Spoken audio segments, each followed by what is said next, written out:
औज़ुबिल्लाहिमिनश्शैतानिर्रजीम बिस्मिल्लाहिर्रहमानिर्रहीम। Dear students, अस्सलामु अलैकुम। उम्मीद करता हूँ आप सब खैरियत से होंगे। हमने लास्ट लेक्चर में फ्लोटिंग पॉइंट डाटा टाइप के हवाले से बात की थी। इंशाल्लाह आज के लेक्चर में हम एक और डाटा टाइप के बारे में बात करेंगे, लेकिन उससे पहले कुछ बड़ी इंपॉर्टेंट चीज़ें हैं जो हमने डिस्कस करनी है लास्ट लेक्चर के हवाले से। बड़ा इंपॉर्टेंट एक कॉन्सेप्ट है जिसे कहते हैं ओवरफ्लो एंड अंडरफ्लो। ये ओवरफ्लो और अंडरफ्लो क्या होते हैं? बाज़ औक़ात आप एक इतनी बड़ी वैल्यू के अंदर एक छोटी सी वैल्यू को ऐड करते हैं, या एक बहुत छोटी सी वैल्यू के अंदर से एक बहुत छोटी सी चीज़ माइनस कर देते हैं। तो इसके अलावा बड़ा सिंपल सा इसका आंसर ये है कि अगर आपके पास कोई रेंज है, जैसा कि हमने इंटीजर की भी रेंज को पढ़ा, फ्लोटिंग पॉइंट्स की रेंज को भी स्टडी किया, तो हर एक टाइप की अपनी एक स्पेसिफिक रेंज होती है। वो उस रेंज के अंदर तो एक्सेप्टेबल होता है, लेकिन जैसे ही वो उस रेंज से बाहर जाता है तो या तो वो ओवरफ्लो की फॉर्म में आएगा या अंडरफ्लो की फॉर्म में आएगा। अब जैसे मिसाल के तौर पर आप एक गिलास पानी का भरते हैं, अब उसमें इतना पानी आप डालते हैं जितनी गिलास की कैपेसिटी है। अगर आप उसकी कैपेसिटी से ज़्यादा पानी डालेंगे तो डेफिनेटली वो क्या होगा, वो पानी बाहर गिरेगा। तो ऐसे कॉन्सेप्ट को हम कहते हैं ओवरफ्लो।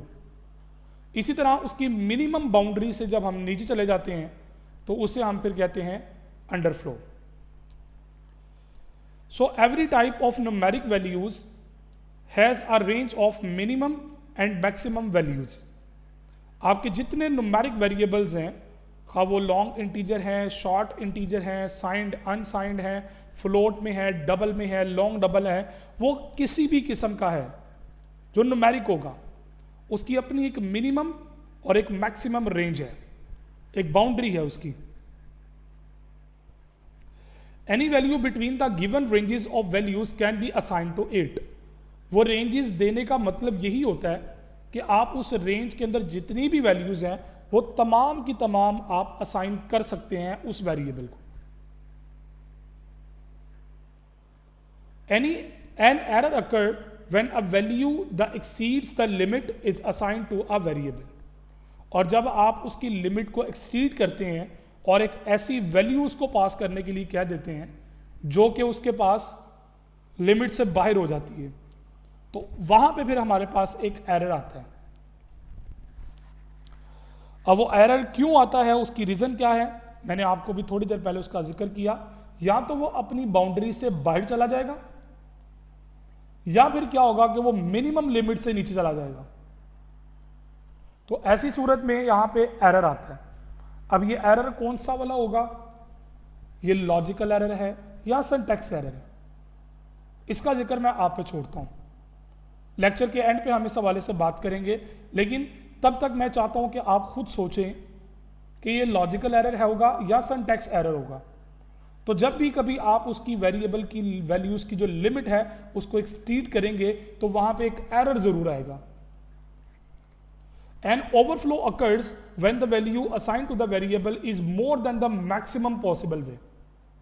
अगर आप उसकी मैक्सिमम पॉसिबल वैल्यू से आगे जाने की कोशिश करेंगे तो वहां पे जो एरर आएगा उसे हम कहते हैं ओवरफ्लो एरर। वो ओवरफ्लो अकरेंस होती है वहां पे। इसी तरह जैसे कि मिसाल के तौर पर आपके पास एक इंटीजर है। अब इंटीजर की जो मैक्सिमम वैल्यू है वो 32,767 है। अगर आप कोई ऐसी वैल्यू स्टोर करवाते हैं जो कि 32,767 से बड़ी हो जाती है तो इस सूरत में इंटीजर क्या होगा, वो ओवरफ्लो हो जाएगा। यहां पे जो एरर आएगा, एग्जिस्ट करेगा, उसे हम इंटीजर ओवरफ्लो के नाम से जानेंगे। अब आया कंपाइलर ये एरर देगा या नहीं देगा, ये आपके लिए क्वेश्चन मार्क छोड़ा मैंने। इंशाल्लाह लेक्चर के एंड पे इस हवाले से बात करेंगे, लेकिन मैं चाहता हूं कि आप खुद रियलाइज करें। Similarly, an underflow occur when the value assigned to the variable is less than the minimum possible value.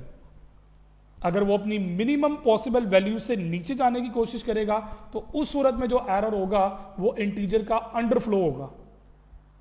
अब हम कहेंगे यहाँ पे इंटीजर टाइप जो है वो अंडरफ्लो हो गई है, कि अपनी मिनिमम बाउंड्री से नीचे जा रही है।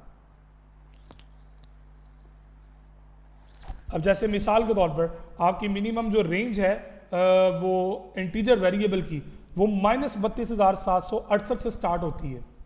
तो अगर आप उसको ऐसी वैल्यू दे देंगे जो इससे भी कम होगी, क्योंकि नेगेटिव में जो नंबर जितना बड़ा होता है वो उतना ही छोटा होता है, अगर इससे भी कम वैल्यू आप देते हैं तो उस सूरत में इंटीजर अंडरफ्लो होगा। ऐसी सिचुएशन को हम इंटीजर अंडरफ्लो के नाम से जानते हैं। The overflow and underflow are not detected by compiler. अब मेरा ख्याल है आपको जवाब मिल गया होगा कि ये कौन सा एरर है। फिर जो चीज कंपाइलर ने डिटेक्ट नहीं करनी, तो इसका मतलब क्या है? जो कंपाइलर डिटेक्ट नहीं करेगा इसका मतलब वो लॉजिकल एरर है। अब मैं यहाँ पे आपको मिसाल के तौर पर थोड़ा सा कोड लिख के भी दिखाता हूँ कि अगर हम इसको कोड लिखने की कोशिश करते हैं तो कोड ये किस तरह डील होगा। मैं आपको इसकी प्रैक्टिकली वर्किंग भी दिखाता हूँ। जैसे कि ये हमारे पास एक प्रोग्राम है, मैं लिखता हूँ यहाँ पे इंटीजर ले लेता हूँ, इंटीजर x एक वेरिएबल लिया और अब मैं यहाँ पे मैं x को वैल्यूज दे रहा हूँ 32,768 से बड़ी दे रहा हूँ, मैं इसको 33,450 वैल्यू पास करता हूँ और यहाँ पे मैं इसको कर देता हूँ %d। सो देखिएगा रिजल्ट हमारे पास क्या आते हैं। रिजल्ट आया 33,450। है ये ओवरफ्लो, है ये ओवरफ्लो, लेकिन यहाँ पे चूंकि कंपाइलर ने एरर डिटेक्ट नहीं किया, उसने आपकी रिजल्ट रेंज को डिफाइन कर दिया। अब यहाँ पर एक इंपॉर्टेंट नोट मैं आपको बताता चलूँ।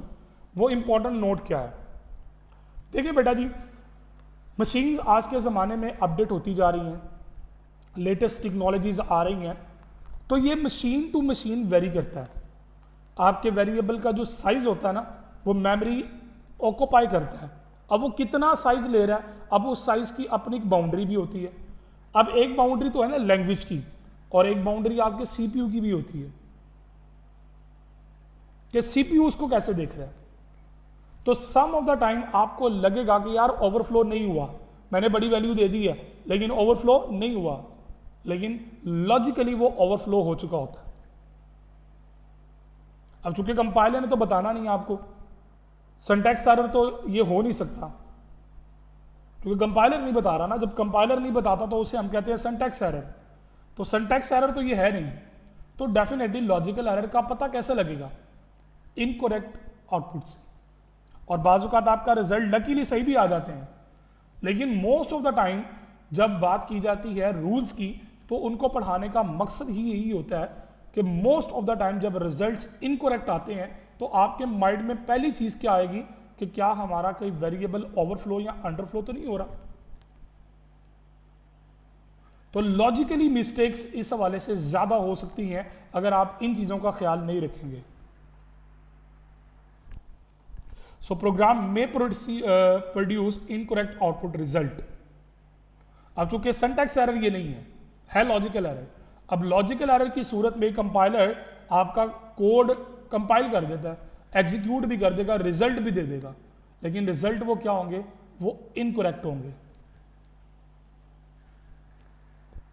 अब जैसे कि आपको मैंने भी दिखाया, आपके सामने जो रिजल्ट आया वो करेक्ट आया। देखिए हमने 33,450 ही लिखा था, मैं एक और जीरो ऐड करता हूँ, सेव करके मैं इसको दोबारा कंपाइल करके रन करता हूँ। देखें ज़रा कि क्या उसने उठा लिया। जी हाँ जनाब, उसने उठा लिया। 3,34,500 पे चला गया वो। तो ये इसके पीछे जो रोल है वो कंपाइलर के साथ साथ सीपीयू का रोल भी है। अब यहां पर थोड़ा सा मैं कॉन्सेप्ट आपको रिफाइन कर दूं कि यहां पे आपको पता होना चाहिए कि आपकी मशीन कौन सी है, जिस मशीन पे आप प्रोग्राम लिख रहे हैं उसकी कैपेसिटी क्या है, और आपके प्रोग्राम के अंदर जो रूल है उसकी कैपेसिटी क्या है। ये गुड प्रैक्टिस होगी कि आप अपने प्रोग्राम्स के रूल्स एंड रेगुलेशंस के अकॉर्डिंगली चलें, क्योंकि सीपीयू के बारे में डिटेल गेन करना कोई इतना आसान काम नहीं होता।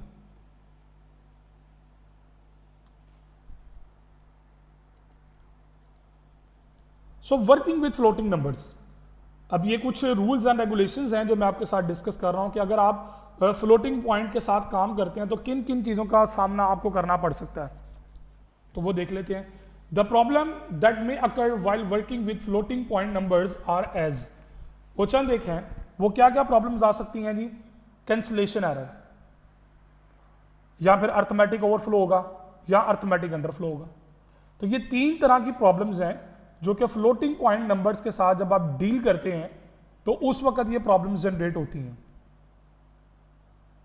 आपको बड़ा मोहतात रहना पड़ता है जब आप फ्लोटिंग नंबर्स के साथ डील कर रहे होते हैं। ये 3 तरह की प्रॉब्लम्स जनरेट हो सकती हैं। सबसे पहले बात करते हैं ये कैंसलेशन एरर क्या चीज है। The cancellation error occurs when a very small value is added to or subtracted from a very large value. आप एक छोटी सी, बहुत छोटी सी वैल्यू है और बहुत बड़ी वैल्यू से या तो आप माइनस करने लगे हैं या उसको ऐड कर रहे हैं। The result of arithmetic operation may be unexpected. आपका जो रिजल्ट आएगा वो बड़ा अजीबोगरीब सा होगा। The large value may cancel out the small value and result may be the same as large value. Cancel कर सकता है वो उसको, और उसकी प्रेसिजन नहीं मैच की। आपने बहुत बड़ी वैल्यू से बहुत छोटी वैल्यू को माइनस करने की कोशिश की है। अब हो सकता है कि आपने जो टाइप यूज की हुई है वो फ्लोट है, और फ्लोट की प्रेसिजन डिफॉल्ट 6 होती है। वो 6 से ज्यादा कैरेक्टर थे या 6 से ज्यादा डिजिट थे, तो उस सूरत में उसने क्या किया, उसको कैंसिल कर दिया। For example, when a large value 1589.01, ये एक लार्ज वैल्यू है, is added to a small value 0.0000000125, the result of addition में be 1589.01 on the same computer. आपको मैं प्रैक्टिकली ये चीज इंप्लीमेंट करके दिखाता हूं। सो मैं यहां पे इसको ले लेता हूं फ्लोट, और यहां पे मैं फ्लोट को वैल्यू पास कर रहा हूं 1589.01, और ये हो जाएगा f। ठीक है, अभी देख लें आपके स्क्रीन पे वही नंबर आ रहा है 158901। अब उसके साथ 0010 कहां से आए? ये तो आपने नहीं लगाए। चलें, ये भी ठीक है। तो हम यहाँ पे एक काम कर लेते हैं, इसको नई लाइन पे ज़रा भेज दें ताकि कन्फ्यूजन यहाँ पे क्रिएट ना हो आपके लिए। सो देखिए ज़रा, उसने 1000010 खुद अपनी मर्जी से लगाया। ठीक है, अब हम एक काम करते हैं, हम इधर ऑपरेट करते हैं x is equal to x plus, अब मैं ऐड करने लगा हूँ वही जो भी मैंने बताया 0.00056781245। अब ये इसमें जब प्लस होगा तो क्या आना चाहिए, लेकिन रिजल्ट आप देखेंगे तो आप हैरान रहेंगे, रिजल्ट वही है। तो ये उसने कैंसिल कर दिया, क्योंकि बहुत बड़ी वैल्यू में आप बहुत छोटी सी वैल्यू आप ऐड करने की कोशिश कर रहे हैं। उसकी प्रेसिजन मैक्सिमम 6 कैरेक्टर यहां तक है।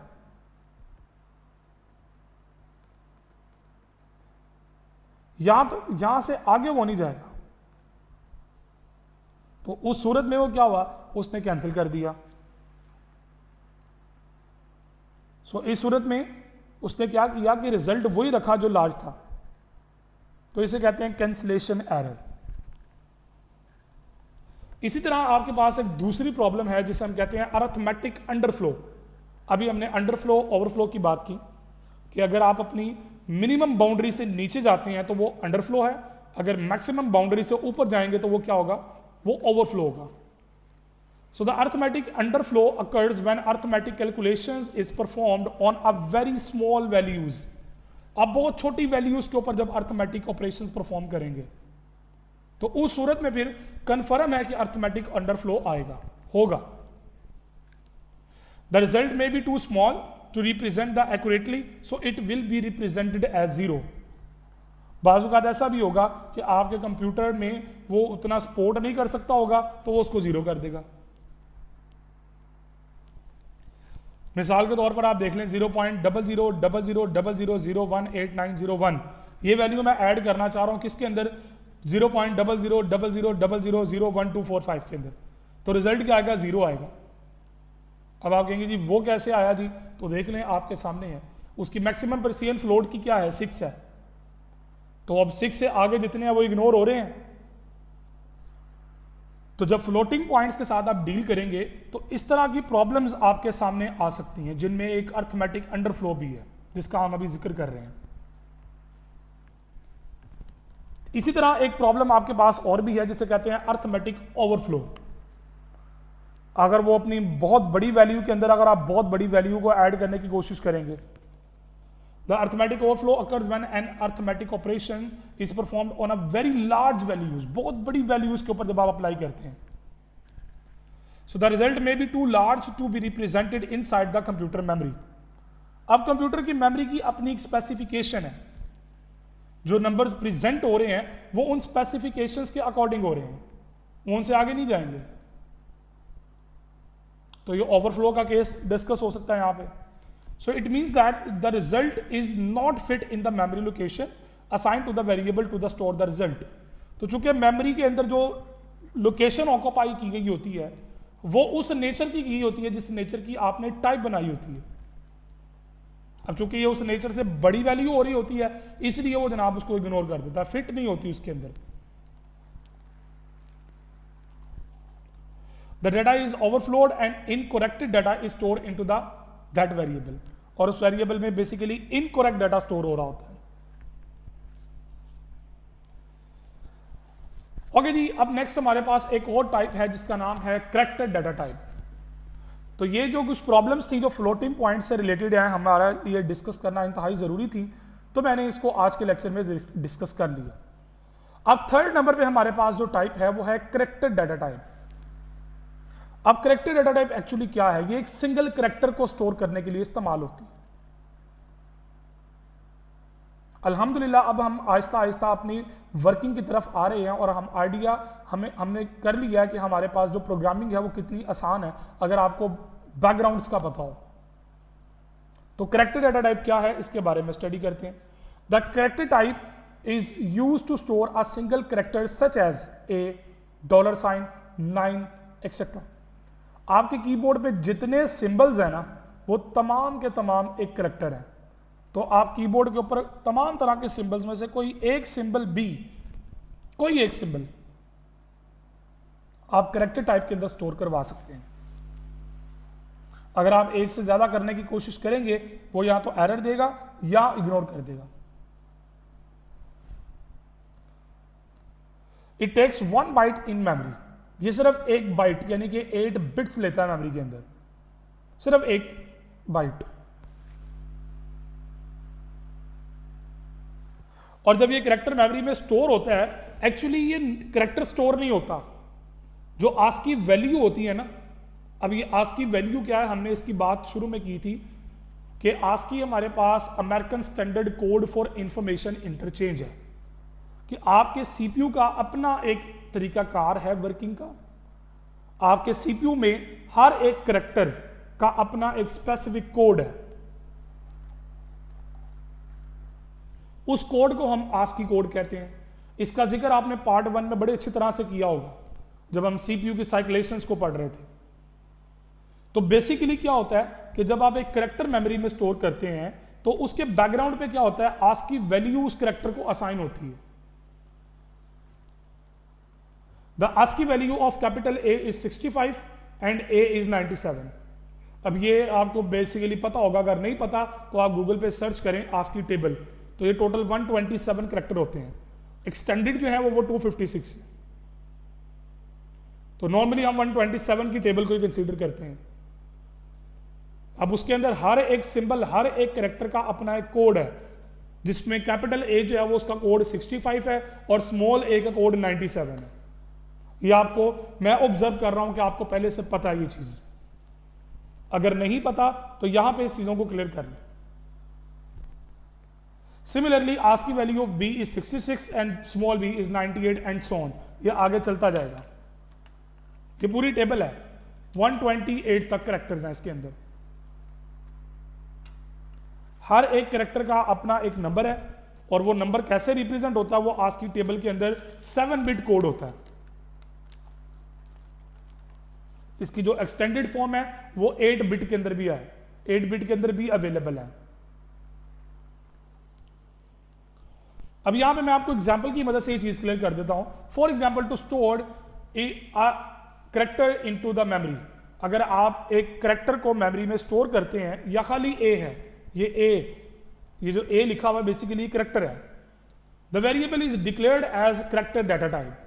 अब उसको आप करेक्टर डाटा टाइप से कैसे डिफाइन करेंगे वो मैं आपको बता देता हूं। आप यहां पे सिंपल लिखेंगे CHAR X। आपने करेक्टर टाइप का वेरिएबल एक लिया X, और उसके अंदर हम स्टोर कर देते हैं एक सिंगल करेक्टर, और नॉर्मली करेक्टर्स होते हैं वो सिंगल कोटेशन में लिखे जाते हैं। सो ये तीनों वेरिएबल्स मैं यहां से ये लाइन खत्म कर देता हूं।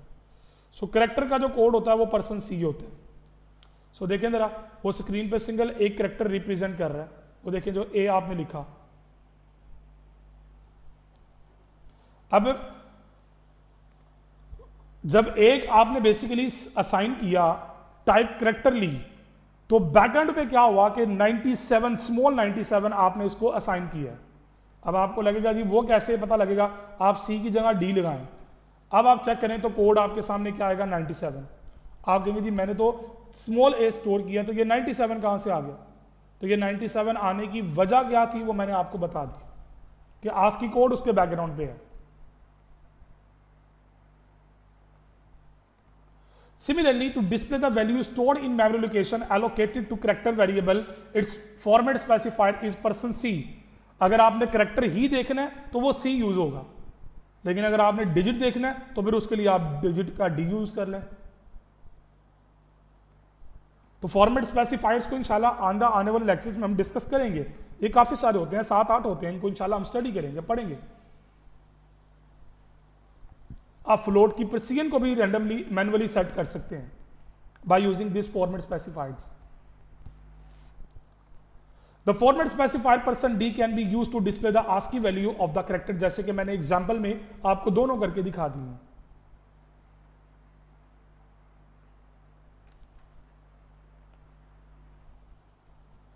अब हम क्या करेक्टर डाटा टाइप के साथ क्या क्या ऑपरेशंस परफॉर्म कर सकते हैं? तो जनाब हम मैथमेटिकली अर्थमेटिक ऑपरेटर्स जो हैं हम उसके ऊपर अप्लाई कर सकते हैं। आइंदा अगले लेक्चर में हम इंशाल्लाह ऑपरेटर्स की बात भी करेंगे, लेकिन अभी यहाँ पे आप ये समझ लें कि ऑपरेटर्स खास तरह के सिंबल्स होते हैं जो कि ऑपरेट करने के लिए इस्तेमाल होते हैं। जैसे प्लस है तो वो जमा करने के लिए इस्तेमाल होता है ना, तो इसी तरह ये जो अर्थमेटिक ऑपरेशंस हैं वो डेफिनेटली आप करेक्टर डाटा टाइप के ऊपर परफॉर्म कर सकते हैं। Like numbers, arithmetic operations can be performed on character type data also, कि वो character type data के ऊपर भी परफॉर्म हो सकते हैं। करेक्टर कंपेयर भी हो सकते हैं, जिस तरह नंबर कंपेयर होते हैं, करेक्टर भी कंपेयर हो सकते हैं।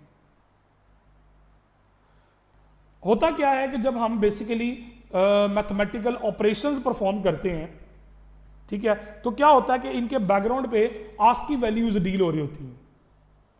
The ASCII values of characters are used when arithmetic or logical operations are performed on character data type। उसके बैकग्राउंड पे वो करेक्टर को डील कर रहा होता है। मैं यहां पे एक एग्जांपल कोड करता हूं आपके सामने, देखिएगा जरा कि मैंने यहां पे एक x और y दो वेरिएबल ले रहा हूं। x में मैंने a स्टोर किया, यहां चले मैं यहां पे करेक्टर ले लेता हूं, मैं यहां पे 6 लेता हूं और यहां पे y ले रहा हूं। y के अंदर मैं 7 स्टोर कर लेता हूं। अब मैंने 6 और 7 दो वैल्यूज स्टोर की, ये वैल्यूज हैं या करेक्टर्स हैं? ये करेक्टर्स हैं। आपको लगेगा जी वो कैसे, तो मैं जरा इस लाइन को प्रिंट करता हूं, तो %D यहां पे है, इसका मतलब क्या है, ये आस्की कोड दिखाएगा। किसका?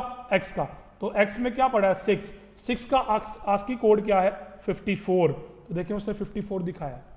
अब अगली चीज जो बड़ी इंटरेस्टिंग है वो क्या है कि मैं यहाँ पे एक करेक्टर टाइप का एक लेता हूं सम, और सम में कर देता हूं x प्लस वाई, और मैं यहां पे अब इस सम को प्रेजेंट करता हूं। तो आपके हवाले से क्या आना चाहिए? यहां पे 109 रिजल्ट आएगा, वो देखिए 109। अब ये 109 क्यों आया? क्योंकि इसके बैकग्राउंड पे उसने आस्की कोड्स को कलेक्ट किया। अब अगर मैं यहां पे %D की जगह C लगाऊंगा तो ये 67 शो करेगा। 6 और 7 दोनों को कॉन्कैटिनेट किया बेसिकली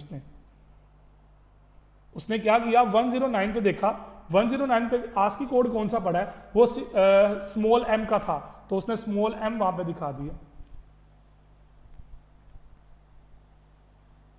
बैकग्राउंड पे आस्की कोड प्लस हुए हैं, अगर आप प्लस अप्लाई ना करते अगर आप प्लस अप्लाई ना करते तो क्या होना था कि फिर 6 और 7 दो कॉन्केटेनेट होते थे, वो फिर कॉन्केटेनेशन ऑपरेटर उसके लिए इस्तेमाल होगा।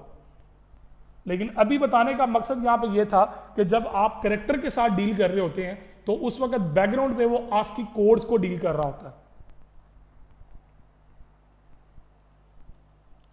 ये कोड मैंने आपके सामने लिखा है। You may be confused on seeing the sum of 6 and 7. 109 आया था, कंफ्यूज हो गए होंगे आपके कि यार ये 109 क्यों आया। वजह मैंने आपको बता दी। Actually 6 and 7 are stored into variable character 1 and character 2 respectively in the form of ASCII code। वो ASCII कोड की फॉर्म में स्टोर हुए हैं। अब 6 का ASCII कोड क्या है 54 और 7 का ASCII कोड क्या है 55। अब इन दोनों को प्लस करो तो वो 109 आता है, जिसकी वजह से ये दोनों उसने शो किए हैं 109। 13 की जगह पे 109 उसने इसलिए दिखाया क्योंकि उन दोनों का प्लस 109 होता है। और अगर आपने रिजल्ट की फॉर्म में करेक्टर को देखना था तो वो 109 का जो आस्की कोड 109 जिसका आस्की कोड है वो m है, स्मॉल m। वो स्मॉल m बेसिकली यहां पे प्रेजेंट आउटपुट में आया जो मैंने अभी आपको दिखाया। The keyword signed and unsigned can also be used with the character data type। unsigned और signed दोनों यूज कर सकते हैं। बाय डिफॉल्ट जो होता है वो आपका अनसाइंड होता है। अब आपको पता है कि अनसाइंड इंटीजर क्यों लगाते थे कि सिर्फ पॉजिटिव या नेगेटिव को देखने के लिए। तो करैक्टर भी आपके अनसाइंड हो सकते हैं।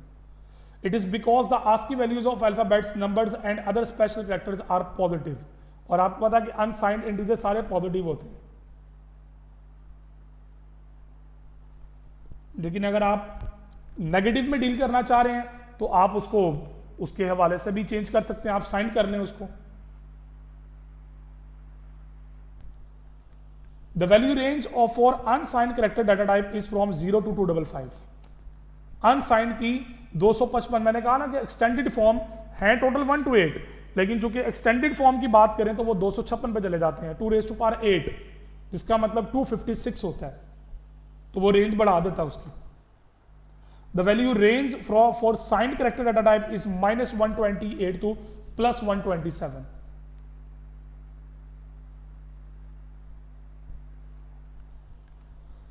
फाइनली हमने आज के लेक्चर में जो सीखा उसको समराइज करते हैं कि आज के लेक्चर में हमने बेसिकली क्या चीजें क्लियर की हैं। आज के लेक्चर में सबसे पहले तो जनाब हमने ओवरफ्लो और अंडरफ्लो को देखा, जो कि हमारे एक इंतहाई इंपॉर्टेंट कॉन्सेप्ट में से हैं।